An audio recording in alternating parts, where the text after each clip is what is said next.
ভারত বাংলার বিখ্যাত জনপ্রিয় অভিনেতা শফিককে পুলিশে গ্রেপ্তার করেছে। হ্যাঁ বন্ধুরা, শফিককে নাকি মিথ্যা কেসে ফাঁসানো হয়েছে। এটা একটা ষড়যন্ত্র। হ্যাঁ বন্ধুরা, সমস্ত কিছু জানতে পারবেন আজকের এই ভিডিওতে। শফিককে পুলিশে গ্রেপ্তার করেছে একটা নাবালিকাকে ধর্ষণ করার অপরাধে। হ্যাঁ বন্ধুরা, শফিকের সাথে একের পর এক ঘটনা হয়ে যাচ্ছে, কিন্তু কেন? দেখুন, কিছুদিন আগে শফিককে পল্লীগ্রাম টিভি থেকে বের করে দেওয়া হয়েছে, আর আজকের খবর শফিককে নাকি পুলিশে গ্রেপ্তার করেছে। কিন্তু কেন গ্রেপ্তার করেছে, আসলে এর পিছনে কারণটা কি, সমস্ত তথ্য জানতে পারবেন আজকের এই ভিডিওতে। ভিডিওটা স্কিপ না করে প্রথম থেকে শেষ অবধি দেখতে থাকেন।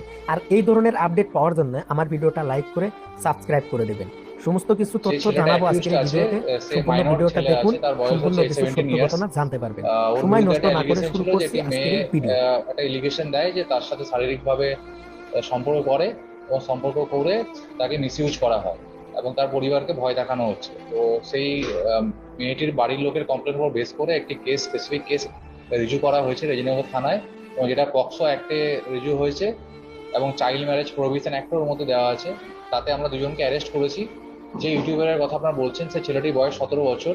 তো অ্যাজ পার পক্সো অ্যাক্ট তাকে আমাদের জুভেনাইল জাস্টিস যে বোর্ড আছে জেজেবি, সেখানে প্রোডাকশন করতে হবে এবং তারা যেটা সিদ্ধান্ত নেবে তাকে মেবি হোমে স্থানান্তরিত করা হবে এবং আমাদের বাকি যে লিগেল প্রসিডিওর আছে মেডিকেল থেকে শুরু করে সেখান থেকেই হবে।